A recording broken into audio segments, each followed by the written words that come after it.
Sunita William इस औरत का नाम है जो बहादुर है और इनका एम्बिशियस लिमिटलेस है, जिन्होंने दुनिया के कई मिलियन लोगों को इंस्पायर किया है। ये वो एस्ट्रोनॉट है जो 300 दिन तक स्पेस में गुजार कर आई है। इस औरत ने न सिर्फ जमीन की बाउंड्रीज को लांगा है, बल्कि उन्होंने सोसाइटी के वो तमाम घिस्से पिट्टे जो रूल्स जो नॉर्म्स है उन्हें भी लांगा है। उन्होंने सुनीता विलियम की जो जर्नी है ना, वो जर्नी डोमेस्टिक वायलेंस सर्वाइवर्स के लिए एक ताकतवर पैगाम देती है, क्योंकि डोमेस्टिक वायलेंस जो सर्वाइवर्स होते हैं उनके इमोशंस का तूफान हमेशा उड़ते रहता है, वो हमेशा इमोशनल तूफान में घिरे रहते हैं। इसके अलावा उनकी साइकोलॉजिकल ग्रेविटी इतनी ही भारी होती है जितनी के एक एस्ट्रोनॉट को फेस करना होता है। फ्रेंड्स, डोमेस्टिक वायलेंस सर्वाइवर के जिस्म और रूह घायल होते हैं, कई घाव उनके जिस्म और रूह पर छोड़ जाते हैं। बदकिस्मती से डोमेस्टिक वायलेंस जो सर्वाइवर है वो डर की वजह से और बाज वक्त शर्म की वजह से किसी से भी आगे बढ़कर बोल नहीं पाती, सदमे की वजह से अपना सेल्फ वर्थ तक खो देती है। लेकिन जिस तरह सुनीता विलियम ने अपने स्पेस के सफर के लिए हिम्मत जुटाई है, ठीक उसी तरह अगर डोमेस्टिक वायलेंस सर्वाइवर्स भी चाहे तो अपने ताकत को दोबारा जुटा सकते हैं। सुनीता विलियम से आप ये सीख सकते हैं कि डर से कॉन्फिडेंस कम नहीं होता, बल्कि कॉन्फिडेंस उस वक्त कम होता है जब आप एक्शन नहीं लेते हैं।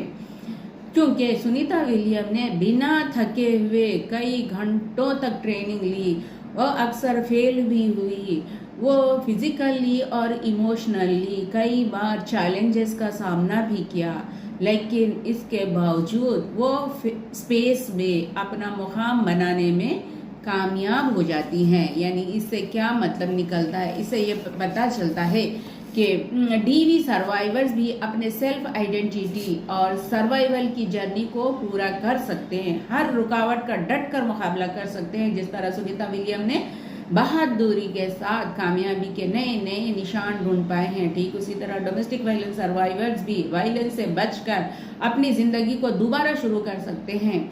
सुनीता विलियम का डिसिप्लिन, मेंटल स्ट्रेंथ और अपनी मंजिल पर फोकस रहना डोमेस्टिक वायलेंस सर्वाइवर्स को ये याद दिलाता है कि हीलिंग प्रोसेस इमीडिएट नहीं होती, बल्कि यहाँ पर इस प्रोसेस में आपको उम्मीद रखना होता है, आपको छोटे छोटे कदम उठाना पड़ता है, आपको इस जर्नी में आगे आगे बढ़ते रहना होता है ताकि आप अपनी मंजिल तक पहुँच सके और अपने आप पर होने वाले जुल्म को ख़त्म कर सके।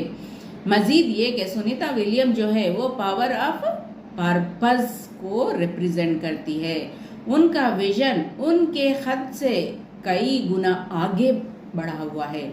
सर्वाइवर्स भी अपने ट्रॉमा से आगे बढ़कर सोचना शुरू करें, दूसरों की मदद कीजिए और अपने लिए नए नए एम्बिशंस, पैशंस तलाश कीजिए। और सबसे सिंपल ये है कि अपने आप से प्यार कीजिए, अपनी खुशी का सामान कीजिए। आपको खुश कैसे रहना है, किस तरह आप अपने आप को खुश रख सकती है, वो चीज़ों को खोजिए और अपने आप को खुश रखिए और आपका हर कदम बढ़ता जाएगा और आपका हर बढ़ता हुआ कदम ये कह सकता है कि I am not broken, I am rebuilding.